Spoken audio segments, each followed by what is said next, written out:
Hello everyone, today we'll discuss about another double membranous organ, that is the plastid, which is found only in plant cell and in some protist also. অর্থাৎ আমরা আজকে সেই double membranous অর্গানের অন্য একটা যেটা discuss করব সেটা হচ্ছে আমাদের প্লাস্টিড, এবং এই প্লাস্টিড যদি দেখা যায় শুধুমাত্র প্লান্ট সেলে পাওয়া যায় এবং সাম প্রোটিস্টের মধ্যে আমরা পাবো লাইক ইউগ্লিনা, কিন্তু আমরা অ্যানিমাল সেলে এটাকে পাবো না। তাহলে আমরা সেই প্লাস্টিড নিয়ে আজকে ডিসকাস করব। So our today's topic is plastid. তাহলে আমরা আজকে যেটা ডিসকাস করব সেটা হচ্ছে আমাদের প্লাস্টিড। তাহলে প্লাস্টিড ফার্স্ট ডিসকভার করেছিলেন কে যদি দেখা যায়, তাহলে ফার্স্ট ডিসকভার্ড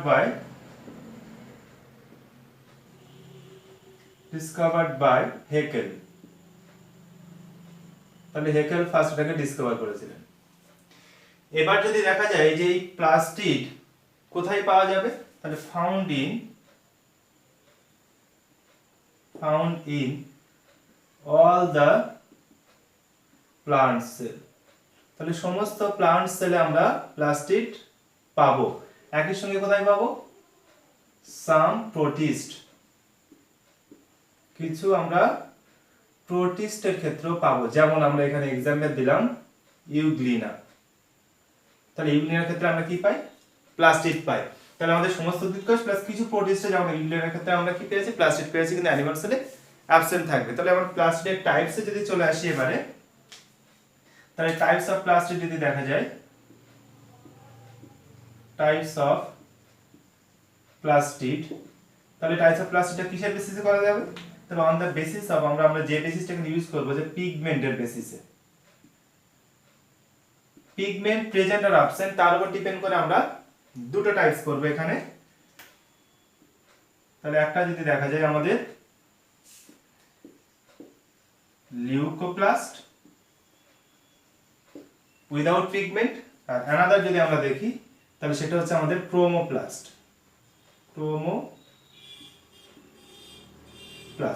তাহলে আমরা দুই ধরনের প্লাস্টিড পেলাম on the basis of presence or absence of pigment. তাহলে পিগমেন্টের উপস্থিতি অনুপস্থিতির উপর নির্ভর করে আমরা দুটো টাইপস পেলাম, একটা হচ্ছে লিউকোপ্লাস্ট, একটা হচ্ছে ক্রোমোপ্লাস্ট। তাহলে লিউকোপ্লাস্টের মধ্যে যদি দেখা যায় তাহলে এটা হচ্ছে colourless plastid and no pigment। তাহলে এখানে আমরা পিগমেন্টও পাবো না। এটা যদি দেখা যায় তাহলে কি হবে? এটা হচ্ছে কালার্ড প্লাস্টিড উইথ পিগমেন্ট। তাহলে এখানে কি থাকে? Colour plastid with pigment. এবার তাহলে আমরা লিউকোপ্লাস্টিড কোথায় পাবো, বা ক্রোমোপ্লাস্টিড কোথায় পাবো সেটা যদি দেখা যায়, তাহলে কোথায় দেখা যাবে? found in plant parts, তাহলে উদ্ভিদের অংশে দেখা যাবে which is not exposed to light। অর্থাৎ যে অংশগুলোতে লাইট পড়ছে না, তাহলে আমরা সেই পার্টগুলোর কথা বলছি উদ্ভিদের। তাহলে যে পার্টগুলোতে আলো সরাসরি পড়ছে না, অর্থাৎ আমরা আন্ডারগ্রাউন্ড পার্ট বলতে পারি, রুট হতে পারে, আদার্স পার্ট হতে পারে, তাহলে যেগুলোতে লাইট পড়ছে না, অর্থাৎ সেগুলো সরাসরি লাইটের সম্মুখে আসছে না, সেই পার্টগুলোতে আমরা কি পাবো? লিউকোপ্লাস্ট পাবো। যেমন एग्जांपल যদি আমরা দেখি তাহলে কি পাবো?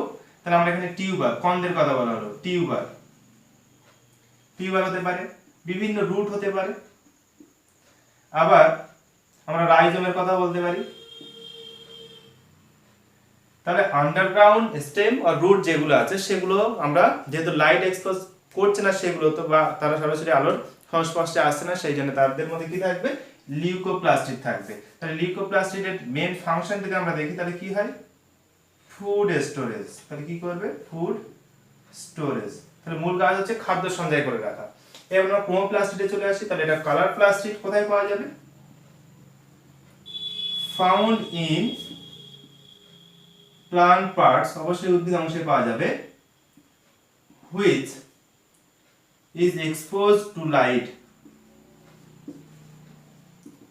অর্থাৎ উদ্ভিদের যে অংশগুলো আলোর সংস্পর্শে আসে, অর্থাৎ সরাসরি লাইট সেখানে পড়ছে, তাহলে সেই পার্টগুলোতে আমরা কি পাবো? আমাদের ক্রোমোপ্লাস্টিড বা কালার প্লাস্টিড, অর্থাৎ লাইটের প্রেজেন্সে পিগমেন্টগুলো সিনথেসিস হয়। সেই জন্যই আমরা ক্রোমোপ্লাস্টিড গুলো যখনই দেখবো কোথায় পাওয়া যাবে? যে পার্টগুলো উপরে লাইট পড়ে, অর্থাৎ এক্সপোজ টু লাইট যে পার্টগুলো আছে সেই পার্টগুলোতে আমরা ক্রোমোপ্লাস্টিড পাবো। এবার তার एग्जांपल কোথায় পাওয়া যেতে পারে? তাহলে एग्जांपल আমরা যদি দেখি লিফ পাতাতে তো হবেই, একই সঙ্গে আমাদের স্টেম হতে পারে, অবশ্যই গ্রিন স্টেম হতে হবে। তাহলে কোন স্টেমে? গ্রিন স্টেম, আমরা যদি ক্লোরোপ্লাস্টের এক্সাম্পল দিই। এছাড়া কোথায় হতে পারে? আমাদের ফ্লাওয়ারে হতে পারে। ফ্লাওয়ার ছাড়া আর কোথায়? তাহলে আমরা ফ্রুটের কথাও বলতে পারি। তাহলে আমরা পাতা, ফুল, ফল এগুলো সবই হচ্ছে লাইটের এক্সপোজারে আসে, অর্থাৎ এদের উপর লাইট পড়ছে, তাহলে এদের মধ্যে কি থাকবে? ক্রোমোপ্লাস্ট থাকবে। তাহলে কি ধরনের পিগমেন্ট থাকছে তার উপর ডিপেন্ড করে ডিফারেন্ট কালারের হয়। তাহলে এদের মেইন ফাংশন আমরা কি দেখব? তাহলে এদের ফাংশন তো লিউকোপ্লাস্ট, ফুড স্টোরেজ। তাহলে এটা কি করবে? এদের ক্ষেত্রে যদি দেখা যায়, যদি আমরা ক্লোরোফিলের কথা বলি পিগমেন্ট, তাহলে সেটা হচ্ছে গ্রিন হবে। তাহলে সেই প্লাস্টিডের, ক্লোরোপ্লাস্টের কাজ কি? ফটোসিনথেসিস করা। তাহলে আমরা এখানে কি দেখব? ফটো সিনথেসিস, এই ফাংশনটাও দেখব। একই সঙ্গে যদি দেখা যায় বিভিন্ন কালার প্লাস্টিক, বিভিন্ন ফুলের কালারের কথা যদি আমরা বলি, তাহলে সেই ক্রোমোপ্লাস্টগুলো কি করে? আমাদের সেই পলিনেটিং এজেন্ট যারা হয় তাদেরকে অ্যাট্রাক্ট করে ফর পলিনেশন, অর্থাৎ পরাগযোগের জন্য সেই পলিনেটিং এজেন্টগুলোকে অ্যাট্রাক্ট করে। তাহলে attraction of pollinating agent, pollinating agent, তাহলে পলিনেটিং এজেন্টগুলোকে অ্যাট্রাকশন করে। তাহলে এইগুলো আমাদের লিউকোপ্লাস্ট এবং ক্রোমোপ্লাস্টের বেসিক ডিফারেন্স বা তাদের বেসিক ইনফরমেশন। এবার আমাদের লিউকোপ্লাস্ট তার টাইপস কি কি আছে সেগুলো একবার দেখে নেব। তাহলে আমাদের লিউকোপ্লাস্ট যেটা আমরা বলছি, লিউকোপ্লাস্ট, তাহলে লিউকোপ্লাস্টের আমরা আবার টাইপস করতে পারি। তাহলে এটার মধ্যে আমরা টাইপ যদি দেখি, তাহলে ফার্স্ট আমরা এখানে বললাম অ্যামাইলোপ্লাস্ট, অ্যামাইলোপ্লাস্ট। সেকেন্ড আমরা এখানে বললাম যে অ্যালিউরন প্লাস্ট, অ্যালিউরন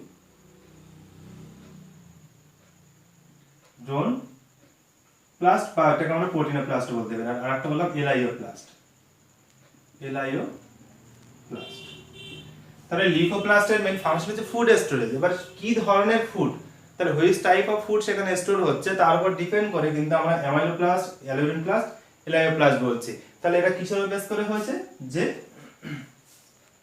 ফুড স্টোরেজ। তাহলে কি ধরনের ফুড সেখানে জমা হচ্ছে তার উপর ডিপেন্ড করে আমরা লিউকোপ্লাস্টকে কি কি ভাগ করি? অ্যামাইলো, অ্যালিউরন এবং এলাইওপ্লাস্ট।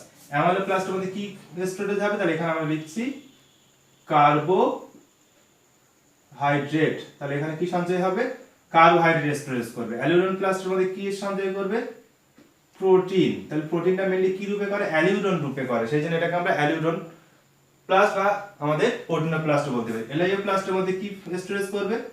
তাহলে ফ্যাট স্টোরেজ করবে। এবার আমরা তাহলে এক্সাম্পল যদি দেখি কোথায় এরকম অ্যামাইলোপ্লাস্ট দেখা যাবে, তাহলে আমরা এক্সাম্পল যদি নিই, তাহলে আমাদের পোটাটোর কথা বললাম, পোটাটো। তাহলে আলুর ক্ষেত্রে যদি দেখা যায় সেখানে কি কার্বোহাইড্রেট স্টোরেজ হয়ে থাকে, তাহলে সেটা কি? অ্যামাইলোপ্লাস্ট রূপে স্টোরেজ হয়। এছাড়া আমরা হুইট, গমের কথা বলতে পারি, রাইসের কথাও বলতে পারি। তাহলে এগুলো সবই হচ্ছে আমাদের অ্যামাইলোপ্লাস্টের এক্সাম্পল। এবার অ্যালিউরন প্লাস্ট যদি আমরা দেখি, তাহলে কোথায় পাওয়া যাবে? বিভিন্ন পালস, পালস মানে আমাদের ডাল। তাহলে ডালের ক্ষেত্রে যদি দেখা যায় বিভিন্ন ডালে যেখানে প্রোটিন সঞ্চয় হয়ে থাকে, তাহলে প্রোটিনগুলো কি রূপে সঞ্চয় হয়? অ্যালিউরন রূপে সঞ্চয় হয়, সেই জন্য এটাকে অ্যালিউরন প্লাস্ট বলা হয়েছে। এছাড়া আমরা মেজ, ভুট্টার এক্সাম্পল দিতে পারি, মেজ, ভুট্টা। তাহলে ভুট্টার ক্ষেত্রে যদি দেখা যায়, তাহলে ভুট্টার বীজের গঠন যেটা নরমালি আমরা দেখি, তাহলে সেটা এরকম, অনেকটা এরকম। তাহলে তার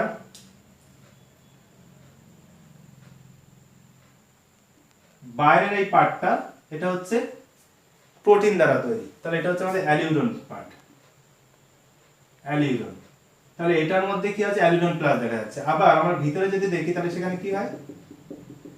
শ্বেতসার বা আমাদের কার্বোহাইড্রেট সঞ্চিত থাকে। তাহলে এটা আবার অ্যামাইলোপ্লাস্টের এক্সাম্পল। তাহলে আমরা এখানে আবার অ্যামাইলোপ্লাস্ট দেখতে পাবো যারা কার্বোহাইড্রেট সঞ্চয় করে রেখেছে, বীজের ভিতরের পার্টটা, এবং বাইরের যে আবরণটা থাকে সেটা হচ্ছে প্রোটিন দ্বারা তৈরি, তাহলে এটা হচ্ছে অ্যালিউরন প্লাস্ট। অর্থাৎ আমরা এটাকে অ্যালিউরন প্লাস্টের এক্সাম্পল দেখাতে পারি। তাহলে ভুট্টা বীজের বাইরের দিকে যে আমার আবরণটা থাকছে সেটা হচ্ছে প্রোটিনের তৈরি, তাহলে সেটা এক্সাম্পল হতে পারে আমাদের অ্যালিউরন প্লাস্টের।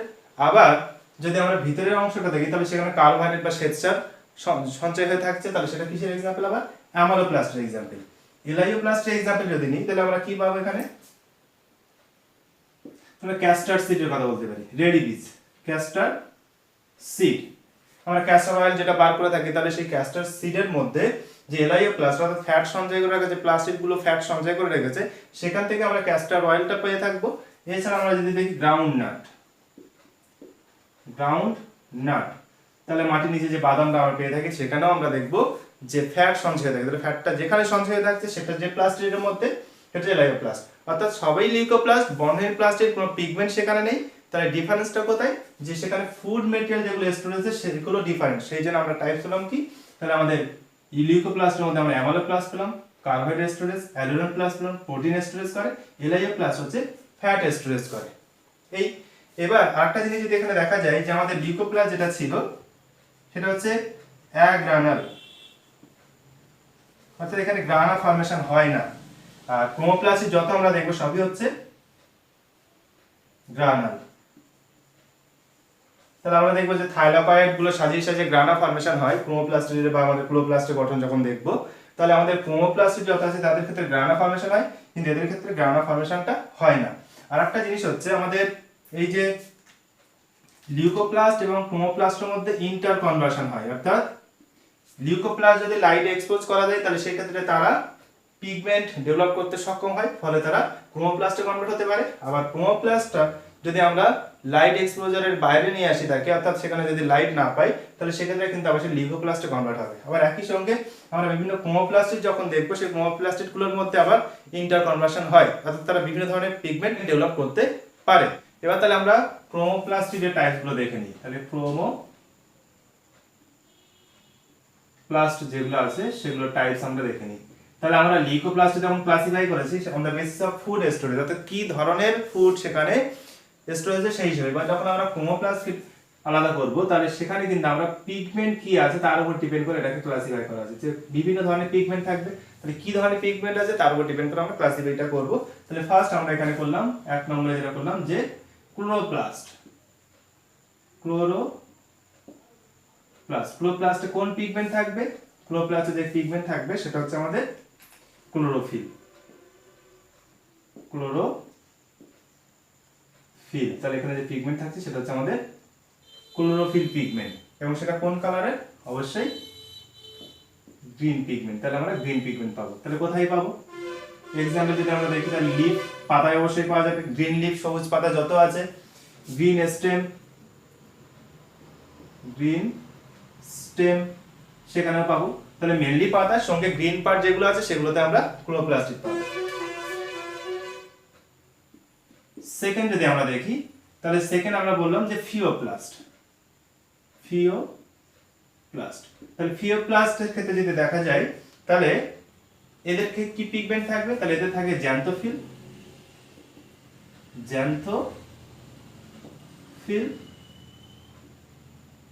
and ফিউকোজ্যান্থিন। তাহলে এই পিগমেন্ট গুলো কি কালারের হয়, এগুলো হচ্ছে ব্রাউন কালারের হয়, অর্থাৎ ব্রাউন প্লাস্টিড আমরা পাবো। তার ব্রাউন কালারের হবে কারণ সেখানে জ্যান্থোফিল এবং ফিউকোজ্যান্থিন প্রেজেন্ট থাকার কারণে। তাহলে এবার এটার এক্সাম্পল কোথায় পাবো, তাহলে এই ধরনের প্লাস্টিড কোথায় পাওয়া যাবে, যেমন আমাদের ব্রাউন অ্যালগি। থার্ড টাইপস আমরা করলাম এখানে, থার্ড টাইপস করলাম আমাদের যে রোডোপ্লাস্ট। তাহলে রোডোপ্লাস্ট যদি দেখা যায় এখানে কি পিগমেন্ট থাকে, তাহলে এখানে যে পিগমেন্ট থাকে সেটা হচ্ছে ফাইকোএরিথ্রিন। কোন কালারের, এটা হচ্ছে আমাদের রেড কালারের। তাহলে আমরা রোডোপ্লাস্টের ক্ষেত্রে কি পাচ্ছি, রেড কালারের ফাইকোএরিথ্রিন পিগমেন্টটা পাচ্ছি সেই প্লাস্টিডের মধ্যে। সেই জন্য এটা এবারে এক্সাম্পল আমরা কোথায় দেখব, তাহলে এটার এক্সাম্পল আমরা পাবো আমাদের রেড অ্যালগিতে, অর্থাৎ লোহিত শৈবাল যেগুলো আছে রেড অ্যালগিতে যে প্লাস্টিড পাওয়া যাবে তাহলে সেগুলো হচ্ছে রেড কালার হয়, কারণ সেখানে হচ্ছে ফাইকোএরিথ্রিন থাকে এবং তাদেরকে আমরা টার্ম দিয়েছি রোডোপ্লাস্ট। এছাড়া আমরা কি দেখতে পারি, ফোর্থ যদি দেখাই ক্যারোটিনোপ্লাস্ট, অর্থাৎ ক্যারোটিন পিগমেন্ট থাকবে। তাহলে এখানে কোন পিগমেন্ট পাবো আমরা, এখানে যে পিগমেন্ট পাবো সেটা হচ্ছে ক্যারোটিন। তাহলে ক্যারোটিনটা যদি দেখা যায় তাহলে এটা হচ্ছে অরেঞ্জ বলতে পারি, অথবা অরেঞ্জ রেড কালারের পিগমেন্ট। তাহলে কোথায় পাবো, তাহলে এটার এক্সাম্পল যদি আমরা দেখি তাহলে অবশ্যই আমাদের ক্যারোটের এক্সাম্পল দিলে হয়ে যাবে। ক্যারোট গাজর, তাহলে গাজরের যে রুট পার্টটা, তাহলে সেই ক্যারোটে আমরা কি পাচ্ছি, ক্যারোটিন পিগমেন্টটা পাচ্ছি, অর্থাৎ সেখানে যে প্লাস্টটি পাওয়া যায় সেটাকে বলা হবে ক্যারোটিনোপ্লাস্ট। এছাড়াও আমরা কিছু এক্সট্রা পেতে পারি, যেমন আমরা টমেটোর ক্ষেত্রে দেখালাম যে টমেটোতে যে পিগমেন্ট থাকে সেটা কোন কালারে থাকে, রেড কালারের বা অরেঞ্জ রেড কালারের পিগমেন্ট এখানে আমরা পাই, সেটা হচ্ছে লাইকোপিন। তাহলে এখানে যে পিগমেন্ট থাকে সেটা হচ্ছে লাইকোপিন। তাহলে এরকম বিভিন্ন ধরনের পিগমেন্ট থাকে। তো এখানে আমরা যেটা দেখছি যে প্লাস্টিক যেটা প্লান্টে পাওয়া যাচ্ছে এবং আমরা কিছু প্রোটিস্টে পাচ্ছি, এগুলি না। টাইপ যখন করা হচ্ছে পিগমেন্ট আছে কি নেই, তাহলে পিগমেন্ট নেই যখন লিউকোপ্লাস্ট, পিগমেন্ট আছে যখন ক্রোমোপ্লাস্ট। পিগমেন্ট যাদের নেই লিউকোপ্লাস্ট তাহলে তারা কালারলেস হবে, প্লান্টের সেই পার্টে পাওয়া যাবে যেটা এক্সপোজড হয় না লাইটে, তাহলে টিউবার, রুট, রাইজোম এরকম এক্সাম্পল আমরা দিয়েছি। ফুড স্টোরেজের যে মেইন ফাংশন, এরা গ্রানা ফর্মেশন করে না। ক্রোমোপ্লাস্টিতে যদি আসে কালার প্লাস্টিক উইথ পিগমেন্ট অবশ্যই থাকবে। কি ধরনের পিগমেন্ট থাকছে তার উপর ডিপেন্ড করে আমরা বিভিন্ন ধরনের ক্রোমোপ্লাস্টিক পেয়ে গেলাম, সব হচ্ছে কালার প্লাস্টিক। তাহলে এদের কোথায় পাওয়া যাবে, যে পার্টগুলো লাইটে এক্সপোজড আছে। তারপরে হচ্ছে লিফ, স্টেম, গ্রিন স্টেমের কথা বলা হচ্ছে, ফ্লাওয়ার, ফ্রুট, এই পার্টগুলোতে আমরা পাবো। মেইন কাজ ফটোসিনথেসিস, যদি আমরা ক্লোরোপ্লাস্টের কথা বলি, মেইন ফটোসিনথেসিস ক্লোরোফিল যেহেতু আছে, সঙ্গে অন্যান্য কালার প্লাস্টিক যেগুলো আছে, তাহলে সেটা রেড, ব্রাউন যেটাই হোক, তাহলে সেটা কি করে, আমাদের পতঙ্গ হোক বা যে কোনো পলিনেটিং এজেন্ট হোক সেটাকে অ্যাট্রাকশন করে। তাহলে অ্যাট্রাকশন ফাংশন তাদের আছে এবং এটা গ্রানা ফর্মেশন করে। তাহলে লিউকোপ্লাস্টের ক্লাসিফিকেশন করেছে আমরা on the basis of food storage. তাহলে সেটা একটা হচ্ছে কার্বোহাইড্রেট স্টোরেজ অ্যামাইলোপ্লাস্ট, তারপর প্রোটিন স্টোরেজ অ্যালুমিনপ্লাস্ট বা প্রোটিনোপ্লাস্ট, আর যখন ফ্যাট স্টোরেজ করব সেটা হচ্ছে এলাইওপ্লাস্ট। আর যখন পিগমেন্টের বেসিসে আমরা ক্রোমোপ্লাস্টিককে ক্লাসিফাই করেছি তাহলে আমরা ক্লোরোপ্লাস্টিক, যেখানে ক্লোরোফিল, গ্রিন পিগমেন্ট প্রেজেন্ট আছে, তাহলে সেটা লিফ বা গ্রিন স্টার সেই পার্টগুলোতে পাবো। ফিওপ্লাস্ট যদি দেখা যায় তাহলে তার মধ্যে জ্যান্থোফিল, ফিউগোজ্যান্থিন, ব্রাউন রঙের পিগমেন্ট থাকবে, যেমন ব্রাউন অ্যালগিতে আমরা পাবো। রোডোপ্লাস্ট যদি দেখি তাহলে ফাইটোরিথিন থাকবে রেড কালারের, সেটা হচ্ছে আমাদের রেড অ্যালগিতে পাওয়া যাবে। ক্যারোটিনোপ্লাস্ট, তাহলে আমরা অরেঞ্জ রেড কালারের ক্যারোটিন পিগমেন্ট সেখানে প্রেজেন্ট থাকতে দেখবো, তাহলে এক্সাম্পল হচ্ছে ক্যারোট। এছাড়া আমরা যদি টমেটোর এক্সাম্পল নিই, সেটাও রেড কালারের হয়, তাহলে সেখানে কি ধরনের পিগমেন্ট থাকে, যেমন লাইকোপিন পিগমেন্ট থাকছে। তাহলে এইগুলো বেসিক বিষয়। এবার আমাদের মেন টপিকের ফোকাস যেটা থাকবে, যে এই যে ক্লোরোপ্লাস্টিক, এই ক্লোরোপ্লাস্টিকের আমরা ডিটেইলস স্ট্রাকচারটা জানবো। Now will discuss the chloroplast. তাহলে এবার আমরা ক্লোরোপ্লাস্টটা ডিসকাস করি। ক্লোরোপ্লাস্ট,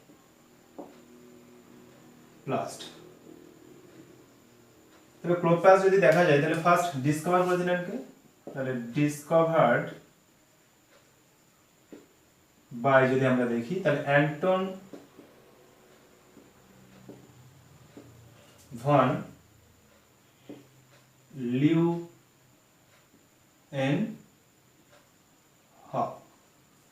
তাহলে অ্যান্টন ভন লিউয়েনহক প্রথম ক্লোরোপ্লাস্ট ডিসকভার করেছিলেন এবং টার্মটা দিয়েছিলেন, টার্ম ক্লোরোপ্লাস্ট ইউজ করেছিলেন বাই স্কিম্পার।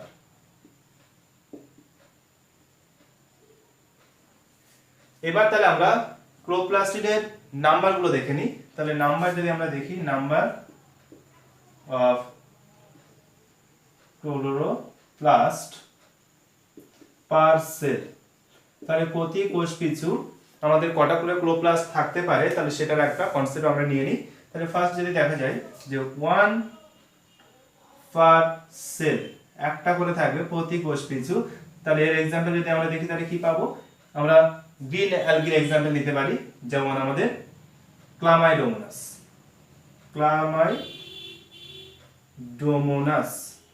তাহলে ক্লামাইডোমোনাসের ক্ষেত্রে যদি দেখা যায় একটা করে থাকে, একই সঙ্গে যদি দেখা যায় আমরা ইউলোথ্রিক্স এর एग्जांपल নিতে পারি, ইউলোথ্রিক্স,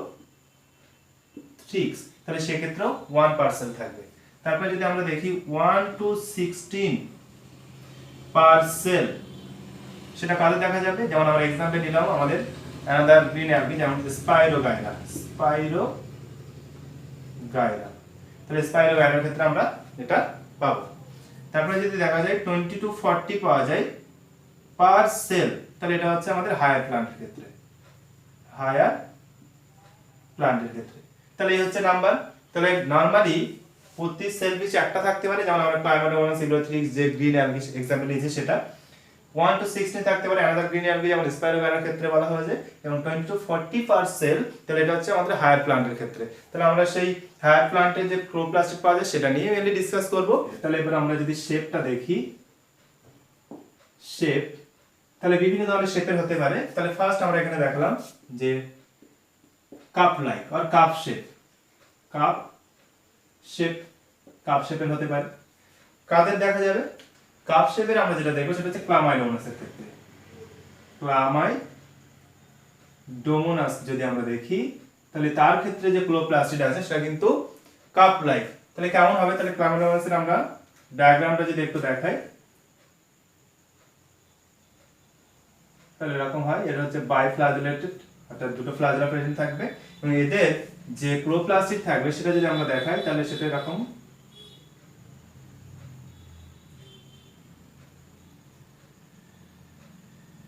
কাপ লাইক স্ট্রাকচার। তাহলে লার্জ সাইজের একটা ক্লোপ্লাস্টিড থাকবে এবং সেটা কাপ লাইক দেখতে বা হট শু শেপও আমরা বলতে পারি। তাহলে এরকম পাওয়া যাবে। তাহলে কাপ লাইক আমাদের ক্লোপ্লাস্টিড। সেকেন্ড যদি আমরা দেখি আমরা বললাম গার্ডেল লাইক, গার্ডেল শেপ। তাহলে গার্ডেল শেপ কাদের দেখা যাবে? তাহলে আমরা एग्जांपल নিতে পারি ইউলোথ্রিক্স।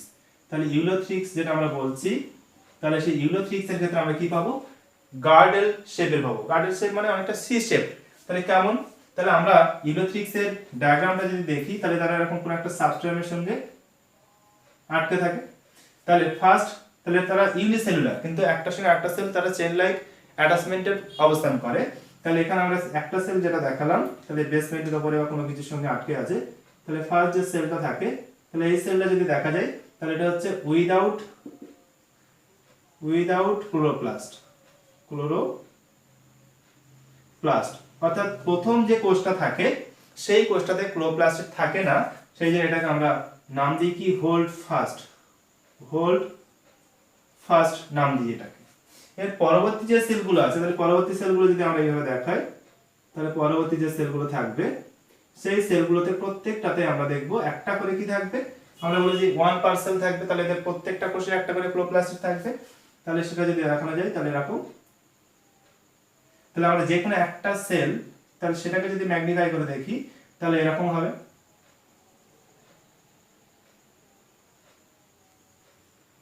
তাহলে এর ক্ষেত্রে কেমন প্লাস্টিড দেখা যাবে?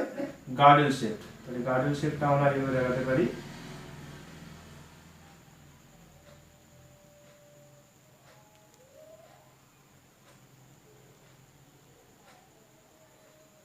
তাহলে এরকম গার্ডেল লাইক, অর্থাৎ এরকম শেপে। তাহলে আমরা যদি এইভাবে দেখি তাহলে এই দিকের ভিতরে নিউক্লিয়াসটা প্রেজেন্ট থাকবে এই গ্যাপে, অথবা এখানে যদি দেখা যায় তাহলে এখানে নিউক্লিয়াসটা সামহার প্রেজেন্ট থাকবে। তাহলে এই সি শেপ বা গার্ডেল লাইক যে স্ট্রাকচারটা পাচ্ছি তাহলে এটা কিন্তু প্লাস্টিড। তাহলে ইউলোথ্রিক্স এর ক্ষেত্রে কি পাচ্ছি আমরা?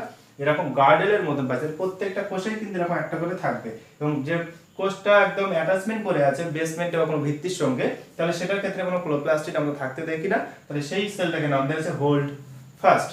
এবার আমরা থার্ড টাইপ যদি দেখি রিবন শেপ বা রিবন লাইক। তাহলে কাকে দেখা যাবে? তাহলে আমরা এখানে एग्जांपल নিতে পারি আমাদের স্পাইরোগাইরা। তাহলে স্পাইরোগাইরার ক্ষেত্রে আমরা এটা মাল্টিসেলুলার, কিন্তু আমরা একটা সেল যদি দেখাই তাহলে যে কোনো একটা সেল যদি দেখাই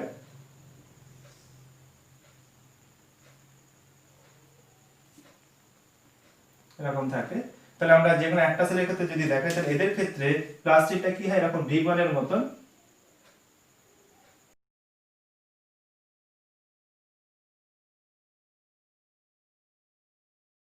এরকম রিবন লাইক অ্যারেঞ্জমেন্ট থাকছে। তাহলে এখানে আমরা যে স্ট্রাকচারটা দেখছি সেটা কিন্তু অবশ্যই ক্লোরোপ্লাস্টিডে, কিন্তু সেখানে রিবন লাইক স্ট্রাকচার কাজে দেখা যাচ্ছে স্পাইরোগাইরা। এবার আমরা হায়ার প্ল্যান্টের ক্ষেত্রে যদি দেখি তাহলে ফোর্থ টাইপের আমরা যেটা দেখব এটাকে আমরা ওভাল অর ডিস্ক লাইক বলতে পারি। তাহলে ডিস্কের মতন, তাহলে ওভাল আর ডিস্ক লাইক। তাহলে কেমন হবে সেটা? তাহলে সেক্ষেত্রে ডায়াগ্রামটা যদি দেখি তাহলে এরকম ওভাল শেপের হবে এবং কাদের দেখা যাবে? তাহলে এটা হচ্ছে আমাদের হায়ার প্ল্যান্ট। তাহলে হায়ার প্ল্যান্টের ক্ষেত্রে এরকম ওভাল শেপ দেখা যাবে। তাহলে এটা হচ্ছে যে কমন স্ট্রাকচার। তাহলে আমরা সেই হায়ার প্ল্যান্টের ক্ষেত্রে যে ক্লোরোপ্লাস্টটা দেখা যায় ওভাল শেপ বা ডিস্ক লাইক, তাহলে সেটা নিয়ে এবারে তার আলাদা স্ট্রাকচারটা ডিসকাস করব। তাহলে এবার আমরা ডিসকাস করব স্ট্রাকচার অফ ক্লোরোপ্লাস্ট, অর্থাৎ ক্লোরোপ্লাস্টের স্ট্রাকচারটা আমরা এবারে ডিসকাস করব। তাহলে আমরা দেখলাম যে আমাদের ক্লোরোপ্লাস্ট ডবল মেমব্রেনাস অর্গানিল এবং হায়ার প্ল্যান্টের ক্ষেত্রে কেমন হয়। তাহলে সেটা হচ্ছে ওভাল আর ডিস্ক লাইক। তাহলে আমরা সেই ডায়াগ্রাম একটা এখানে দেখাবো। তাহলে এটা হচ্ছে আমাদের ক্লোরোপ্লাস্ট ওভাল আর ডিস্ক লাইক। তাহলে এটা হচ্ছে আমাদের আউটার মেমব্রেন, আর একটা কি থাকবে? Inner membrane. তাহলে আমরা ইনার মেমব্রেনটা দেখাই। তাহলে এটা হচ্ছে আমাদের ইনার মেমব্রেন। তাহলে মাইটোকন্ড্রিয়ার ক্ষেত্রে ইনার মেমব্রেনটা ইনফোল্ডেড বা ইনভ্যাজিনেট হয়ে সেখানে ক্রিস্টি ফর্মেশন হয়েছিল, কিন্তু এখানে আমরা তেমন স্ট্রাকচার দেখবো না। তাহলে আউটার এবং ইনার মেমব্রেন প্রায় হচ্ছে স্মুথ হয়। তাহলে এটা হচ্ছে আমাদের আউটার মেমব্রেন, তাহলে this is outer membrane, this is inner membrane. তাহলে আউটার মেমব্রেন যদি দেখা যায় তাহলে তার বিশেষত্ব কি? তাহলে এখানে আমরা দেখব কি লেস প্রোটিন, তাহলে এখানে প্রোটিন খুব কম থাকবে এবং এটা হচ্ছে পারমিয়াবেল অর্থাৎ ভেদ্য। ইনার মেমব্রেনের বৈশিষ্ট্য যদি দেখা যায় তাহলে এটা হচ্ছে মোর প্রোটিন থাকে, এখানে more protein like the mitochondrial membrane, more protein, এখানে প্রোটিন বেশি থাকবে এবং এখানে এটা হচ্ছে সিলেক্টিভলি পারমিয়াবেল। তাহলে এটা গেল আমাদের আউটার মেমব্রেন ইনার মেমব্রেনের বৈশিষ্ট্য। এবারে আমরা এখানে যে গ্যাপটা পাচ্ছি তাহলে এই গ্যাপটাকে বলা হবে কি space between the outer and inner membrane, সেটাকে বলা হচ্ছে আমার পেরিপ্লাস্টিডিয়াল স্পেস। তাহলে পেরিপ্লাস্টিডিয়াল স্পেস। এবার যদি দেখা যায় তাহলে ইনার মেমব্রেনের ভিতরে যে এরিয়াটা রয়েছে তাহলে সেটাকে আমরা কি বলবো? তাহলে এটা হচ্ছে আমাদের সেই ম্যাট্রিক্স পার্ট, তাই এটাকে আমরা এখানে ম্যাট্রিক্স না বলে এটাকে টার্ম ইউজ করা হয় স্ট্রোমা। তাহলে আমরা এখানে বললাম স্ট্রোমা। তাহলে স্ট্রোমাতে কি হয়? ডার্ক রিঅ্যাকশন হয়। তাহলে আমাদের ফটোসিনথেসিস যদি দেখা যায় তাহলে লাইট রিঅ্যাকশন এবং ডার্ক রিঅ্যাকশন, তাহলে ডার্ক রিঅ্যাকশনটা ঘটবে স্ট্রোমাতে। তাহলে স্ট্রোমাতে সেই এনজাইমগুলো থাকবে, তাহলে আমরা সেই বিষয়টা আসছি। এবার যদি দেখা যায় যে ইনার মেমব্রেনটা এরকম ইনভ্যাজিনেট করে ভিতরের দিকে এবং স্যাক লাইক স্ট্রাকচার তৈরি করে এবং এর উপরে এরকম আরো মেমব্রেন লাইক বা স্যাক লাইক স্ট্রাকচার পরপর স্ট্যাক অর্থাৎ পরপর সাজিয়ে স্তূপ তৈরি করে, তাহলে এই যে গঠনটা আমরা পাবো, তাহলে এগুলো সিঙ্গেল এক একটা স্যাকটাকে বলা হচ্ছে থাইলাকয়েড এবং অনেকগুলো পরপর এইভাবে যখন সাজিয়ে যাচ্ছে সেটাকে আমরা বলছি কি গ্রানা। তাহলে আমরা সিঙ্গেল একটাকে যদি দেখাই, তাহলে সিঙ্গেল ওয়ান যদি আমরা দেখাই তাহলে সিঙ্গেল একটা এটাকে বলা হচ্ছে থাইলাকয়েড, থাইলাকয়েড। এবং যখন এটা একসঙ্গে সাজিয়ে এরকম স্ট্রাকচার তৈরি করছে তখন এই গঠনটাকে বলা হয়েছে গ্রানাম। গ্রানাম সিঙ্গুলার নাম্বারে গ্রানাম বলা হবে, অনেকগুলো গ্রানা ফর্মেশন হলে তখন তাকে বলা হবে গ্রানা। তাহলে এরকম স্ট্রাকচার আমরা এখান থেকে আরো একটা দেখালাম। তাহলে ইনার মেমব্রেনটা ভিতরের দিকে এরকম ইনফোল্ড বা ইনভ্যাজিনেট হয়ে এরকম স্যাক লাইক স্ট্রাকচার তৈরি করেছে এবং তার উপরে আরো এরকম স্যাক লাইক স্ট্রাকচার পরপর ফর্মেশন হয়েছে। তাহলে এখানেও যে গঠনটা দেখবো, তাহলে থাইলাকয়েড গুলো স্ট্রাক লাইক অ্যারেঞ্জমেন্ট হচ্ছে বা সাজিয়ে কি তৈরি করছে, তারা গ্রানা ফর্মেশন করছে। তাহলে এটা একটা গ্রানা, এটা একটা গ্রানাম, তাহলে আমরা গ্রানা বলে দিলাম। আর একটা দেখাতে পারি, তাহলে আমরা দেখলাম তার মানে কি হচ্ছে থাইলাকয়েড গুলোর সঙ্গে ইনার মেমব্রেনের ডাইরেক্ট কানেকশন আছে।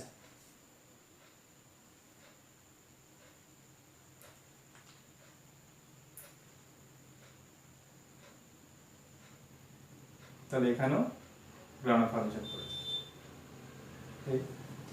এবার যদি দেখা যায় যে আমাদের এই যে গ্রানাগুলো একটার সঙ্গে আরেকটা ইন্টার কানেক্টেড থাকে এবং তাদের থাইলাকয়েড গুলো ইনার মেমব্রেনের সঙ্গে কানেক্টেড থাকছে, তাহলে সেটা যদি দেখাই তাহলে আমরা এখানে যেটা দেখিয়েছি একই সঙ্গে আমরা এখান থেকে যদি দেখানো যায় তাহলে এখানের সঙ্গে এদের ইন্টার কানেকশন থাকে বা এটার সঙ্গে এটা ইন্টার কানেকশন থাকবে। তাহলে এই যে কানেকশনটা আমরা পাচ্ছি তাহলে এই কানেকশনগুলোকে বলা হচ্ছে স্ট্রোমা ল্যামেলি। তাহলে সেটা ইনার মেমব্রেনের সঙ্গে হোক বা ইন বিটুইন দা গ্রানাম হোক, তাহলে যেটাই হোক তাহলে সেটা যদি দেখা যায় তাহলে এই যে গঠন এগুলোকে বলা হচ্ছে স্ট্রোমা ল্যামেলি। স্ট্রোমা ল্যামেলি হলো। তাহলে আমরা কি পেলাম? ভিতরে যে স্ট্রোমা পার্ট আছে সেখানে ইনার মেমব্রেনটি ইনফোল্ড হয়ে যে স্ট্যাক লাইক স্ট্রাকচার তৈরি করেছে, তাহলে সেটা হচ্ছে থাইলাকয়েড। এরকম থাইলাকয়েড গুলো পরপর স্ট্রাক্ট হয়ে কি তৈরি করেছে, তাহলে আমাদের গ্রানাম ফর্মেশন করেছে এবং অনেকগুলো গ্রানাম মিলে তৈরি হচ্ছে গ্রানা। অর্থাৎ আমাদের বহু বচনে যদি দেখা যায় প্লুরাল নাম্বারে তাহলে সেটাকে সবগুলোকে একত্রে বলা হবে গ্রানা এবং একটাকে বলা হচ্ছে গ্রানাম। এবার গ্রানাগুলো যদি দেখা যায় তাহলে থাইলাকয়েডটা ইনার মেমব্রেনের সঙ্গে কানেক্টেড অথবা একটা গ্রানার থাইলাকয়েড অপর গ্রানার সঙ্গে ল্যামেলি দ্বারা কানেক্টেড থাকছে। সেই ল্যামেলি গুলো কোথা দিয়ে পাস করছে? স্ট্রোমা দিয়ে পাস করছে, সেই জন্য এদেরকে বলা হচ্ছে স্ট্রোমা ল্যামেলি। তাহলে এবার দেখা যাক যে আমাদের স্ট্রোমার মধ্যে কি কি পার্ট আছে। তাহলে আমরা স্ট্রোমার মধ্যে কি কি পার্ট পেলাম, তাহলে এখানে বৈশিষ্ট্যগুলো যদি দেখা যায় ফার্স্ট, তাহলে এখানে কি আছে? গ্রানা আছে। তাহলে স্টোমাতে আমরা গ্রানা পাবো। তারপরে যদি দেখা যায় স্ট্রোমা ল্যামেলি আছে, আর কি আছে স্ট্রোমা ল্যামেলি। এবং এখানে কি হয় ডার্ক রিয়াকশন। তাহলে সেই ডার্ক রিয়াকশন যেহেতু স্টোমাতে ঘটছে, তাহলে ডার্ক রিয়াকশন বা অন্ধকার বিক্রিয়া হওয়ার জন্য যে এনজাইমগুলো রিকোয়ারমেন্ট আছে তাহলে সব সেখানে থাকবে। তাহলে all the enzymes for dark reaction. তাহলে ডার্ক রিয়াকশন হওয়ার জন্য যে এনজাইমগুলো দরকার সেগুলো কোথায় থাকবে, তাহলে স্ট্রোমাতে থাকবে। তাহলে আর কি এখানে পাবো, এই এনজাইমগুলোর অ্যাক্টিভিটির জন্য বিভিন্ন ডাইভ্যালেন্ট আয়ন লাগে, যেমন আমরা মাইটোকন্ড্রিয়া ম্যাট্রিক্সে পেয়েছি, এখানে ডাইভ্যালেন্ট আয়ন পাবো। তাহলে এখানে আর কি থাকবে, ডাইভ্যালেন্ট আয়ন থাকবে। তাহলে সেগুলো কি হতে পারে, ম্যাগনেসিয়াম হতে পারে, ম্যাঙ্গানিজ হতে পারে, প্লাস বা আয়রন হতে পারে। তাহলে এগুলো সবই হচ্ছে ডাইভ্যালেন্ট আয়ন। সেই আয়নগুলো কি করবে, এখানে যে এনজাইমগুলো আছে সেগুলো অ্যাক্টিভেশনে সাহায্য করবে। আর যদি দেখা যায় আমরা আমাদের প্লাস্টিডকে কি বলা হয়, সেমি অটোনমাস অর্গান। তাহলে এটাকেও কি বলা হয়, সেমি অটোনমাস অর্গানিল। কারণ যদি দেখা যায় একই রকম মাইটোকন্ড্রিয়ার মতনই, তাহলে মাইটোকন্ড্রিয়ার মতন এরও কি আছে নিজস্ব সার্কুলার ডিএনএ থাকে। এবং একই সঙ্গে যদি দেখা যায় তাহলে সাইটোপ্লাজম আমরা আর কি পাবো, রাইবোজোম পাবো। তাহলে এদেরও সার্কুলার ডিএনএ থাকবে এবং রাইবোজোম দানা প্রেজেন্ট থাকবে। তাহলে আমরা এখানে কি কি পাচ্ছি, তাহলে এটা হচ্ছে আমাদের সার্কুলার ডিএনএও থাকে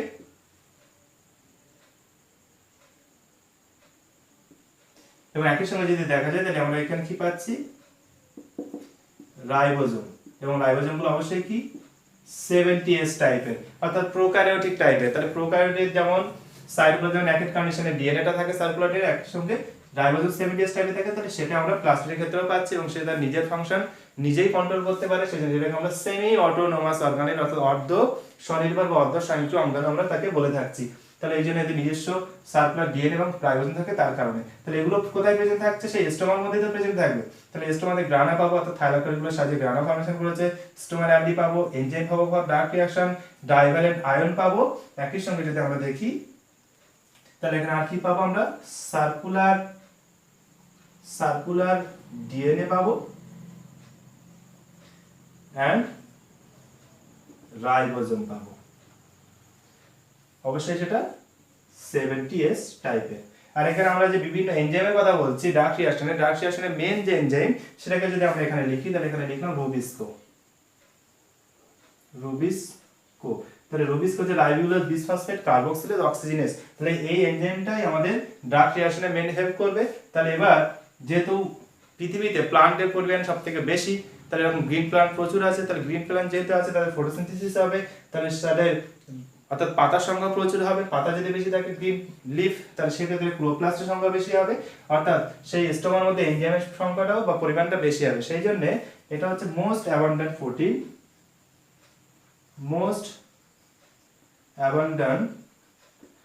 প্রোটিন ইন দ্য ওয়ার্ল্ড। তাহলে বিশ্বের বা পৃথিবীতে সবথেকে বেশি প্রাপ্ত যে এনজাইম বা প্রোটিনের কথা আমরা বলবো, তাহলে সেটা কিন্তু আমাদের রুবিস্কো, যেহেতু প্লান্টের পরিমাণটা পৃথিবীতে সবথেকে বেশি। তাহলে এই ইনফরমেশন একটু জেনে রাখবে। তাহলে আমরা এখানে কি দেখলাম, যে প্লাস্টিড যেটা ডাবল মেমব্রেনাস, আউটার মেমব্রেনটা স্মুথ, ইনার মেমব্রেনটা প্রায় স্মুথ, কিন্তু কিছু কিছু জায়গায় তারা ইনফোল্ড হয়ে তাহলে থাইলাকয়েড ফর্মেশন করেছে। থাইলাকয়েডগুলো আবার কি হয়েছে, পরপর সাজিয়ে গ্রানা ফর্মেশন করেছে। তাহলে গ্রানাগুলো একে অপরের সঙ্গে কানেক্টেড হয়ে যে ল্যামেলি ফর্মেশন করে সেটা হচ্ছে স্টোমা ল্যামেলি। সেটা ইনার মেমব্রেনের সঙ্গে কানেক্টেড হতে পারে বা দুটো গ্রানা পরস্পর ইন্টারকানেক্টেড হতে পারে, তাহলে স্টোমা ল্যামেলি। তাহলে এবার বাকি যে পার্টটা থাকছে ভিতরের ম্যাট্রিক্স পার্ট, সেটাকে স্টোমা বলা হয়। স্টোমার মধ্যেই তাহলে grana, stroma lamellae, circular DNA, ribosome everything present থাকছে এবং all the enzymes for the dark reaction, যেমন আমরা রুবিস্কোর কথা বললাম। তাহলে এই হচ্ছে আমাদের ক্লোরোপ্লাস্টিডের আলট্রা স্ট্রাকচার। এবার আমরা চলে যাব যে থাইলাকয়েডের কথা যেটা বলা হয়েছে। তাহলে থাইলাকয়েডের কথা যেটা আমরা বলেছি, তাহলে এই থাইলাকয়েডের মধ্যে কি থাকবে, তাহলে থাইলাকয়েডের মধ্যে আমরা দেখলাম রেড কালার দিয়ে দেখানো হচ্ছে। তাহলে থাইলাকয়েডের মধ্যে রেড কালারের যে অংশটা আমরা দেখালাম, তাহলে এটাকে বলা হচ্ছে ক্লোরোফিল।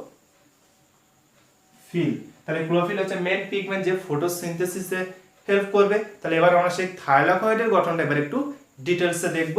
তাহলে সেই ক্লোরোফিলের অবস্থান কোথায় আছে এক্স্যাক্টলি সেটা বোঝার জন্য।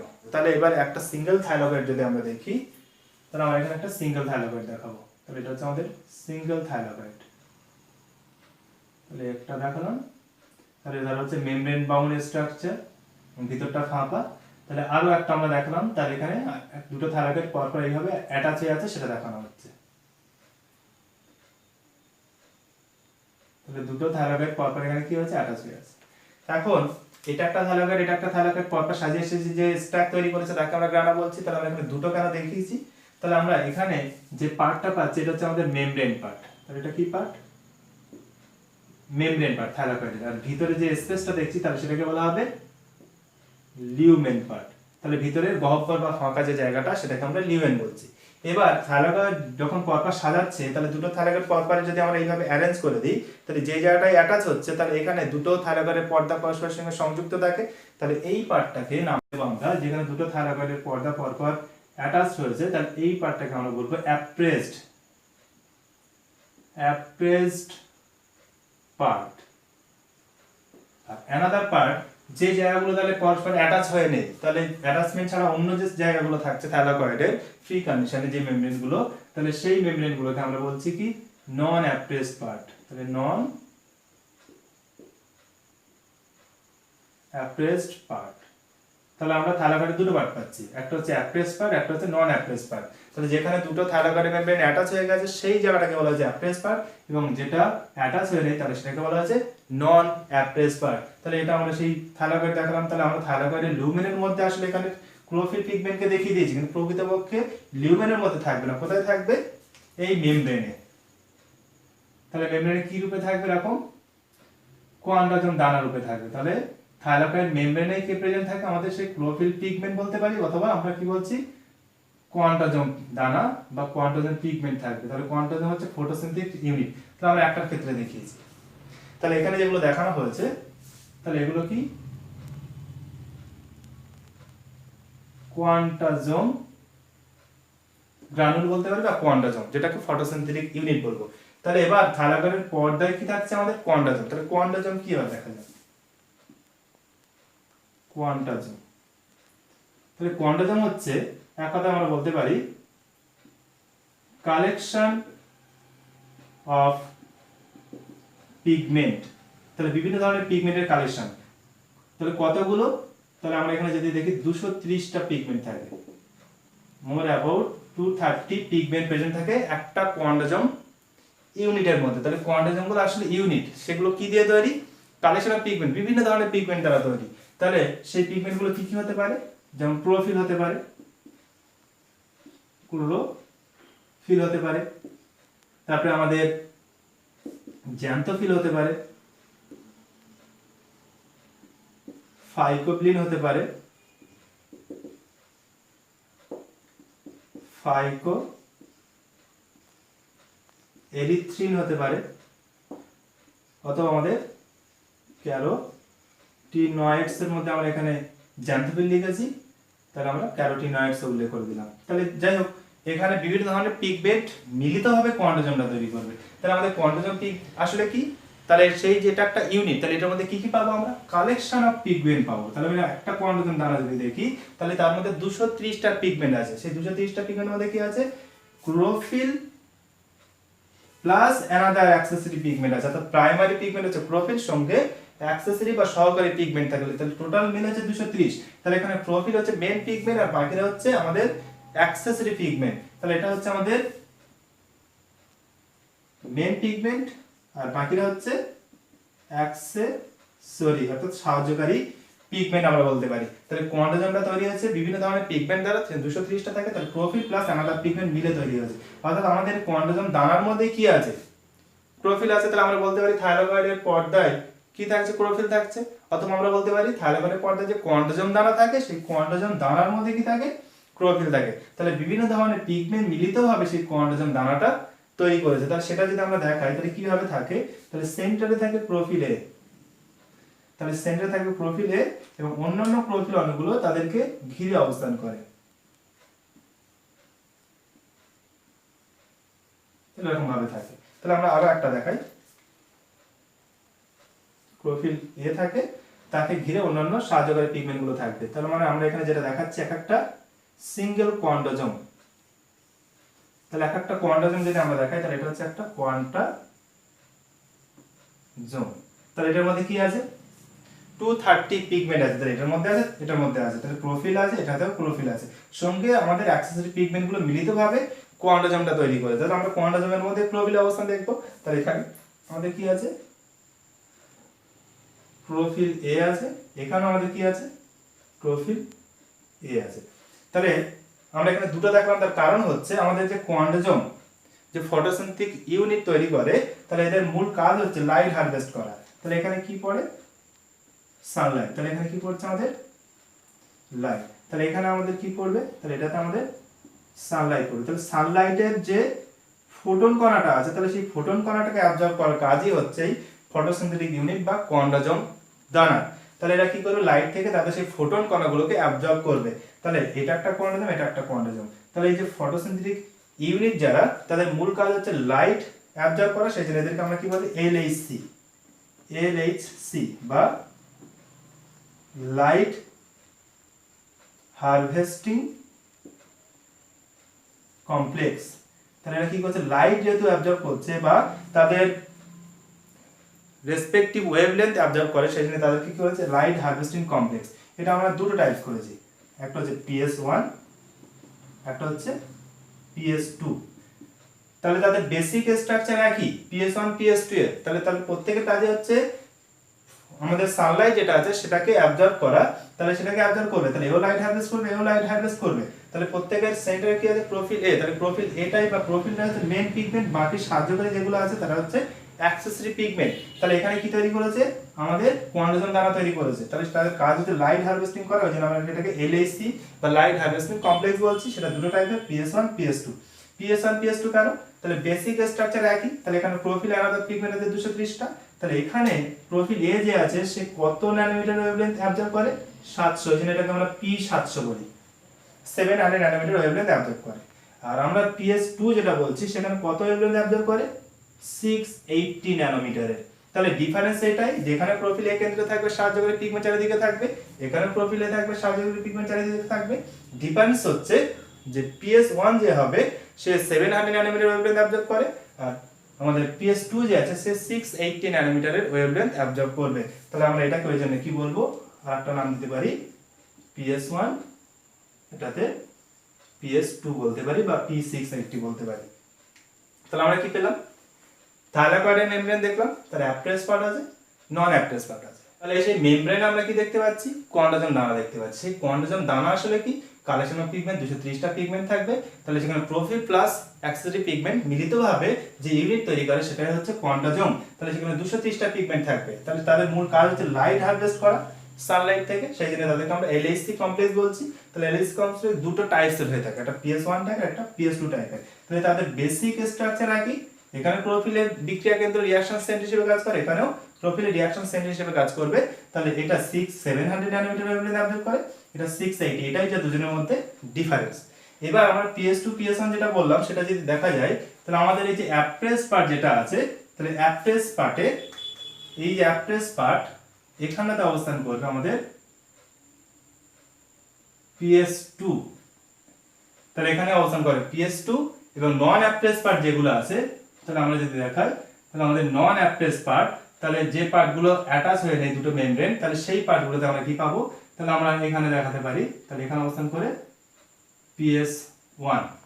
তাহলে আমরা যখন ফটোসিনথেসিস ডিটেইলস করব তখন দেখা যাবে যে PS1 PS2 কিভাবে ফাংশন করছে। তাহলে আমাদের অ্যাপ্রেস পার্টে যেখানে থাইলাকয়েড দুটো মেমব্রেন অ্যাটাচ হয়ে আছে সেখানে থাকবে PS2 এবং এখানে থাকবে PS1। তাহলে আমাদের PS1 সাইক্লিক নন সাইক্লিক ফটোফসফেটের সঙ্গে যুক্ত, আর PS2 শুধু নন সাইক্লিকের সঙ্গে যুক্ত, সেই জন্য তাদের অবস্থানটা এমন হয়। তাহলে এরা এখানে এইভাবে অবস্থান করে কিভাবে ফাংশন করে সেটা আমরা ফটোসিনথেসিস চ্যাপ্টারে ডিটেইলস দেখব। তাহলে এখানে আমরা কি দেখলাম, আমাদের থাইলাকয়েডের যে মেমব্রেন তার মধ্যে প্রোফিল অণুটা প্রেজেন্ট থাকছে। তাহলে প্রোফিল অণু একা থাকে না, কোয়ান্টাজম রূপে অন্যান্য পিগমেন্টও তার সঙ্গে থাকে এবং তারা থেকে কি তৈরি করে লাইট হারভেস্টিং কমপ্লেক্স তৈরি করে। সেই কমপ্লেক্সটা কি আসলে দুটো টাইপের, একটা PS1 PS2 টাইপের। তাহলে আমাদের সেখানে প্রোফিল এ কেন্দ্রে থাকবে, তার চারিপাশে সাহায্যকারী প্রোফিল বা অন্যান্য পিগমেন্টগুলো থেকে তাহলে কোয়ান্টোজোম তৈরি করছে।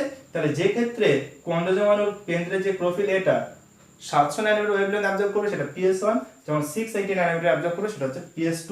তাহলে আমরা PS1 PS2 সম্পর্কে দেখলাম। তাহলে সেখানে PS2 এর অবস্থানটা বলা হচ্ছে অ্যাপ্রেস পার্টে এবং PS1 এর অবস্থানটা বলা হচ্ছে নন অ্যাপ্রেস পার্ট। তাহলে এরা দুজন সাইক্লিক নন সাইক্লিক যে ফটোফসফোরিলেশন হয় অর্থাৎ এটিপি তৈরির যে পদ্ধতি আলোক দশা, তাহলে সেটা ঘটবে। তাহলে আমরা কি বলতে পারি, তাহলে আমাদের এই গ্রানা যে পার্টটা, তাহলে এখানে কোন বিক্রিয়া ঘটবে ফটোসিনথেসিসের? Light reaction. কারণ লাইট রিঅ্যাকশনের জন্য দরকার ক্লোরোফিল অণু, সেই ক্লোরোফিল অণুটা কোথায় থাকছে? গ্রানার মধ্যে যে থাইলাকয়েডের মেমব্রেনে যে কোয়ান্টোজোম তার মধ্যে তো ক্লোরোফিলটা থাকছে। তাহলে ওই জন্য আমরা বলি যে লাইট রিঅ্যাকশন হয় গ্রানাতে এবং আমাদের ডার্ক রিঅ্যাকশন কোথায় হবে? তাহলে আমরা এখানে যেটা স্ট্রোমা লিখেছিলাম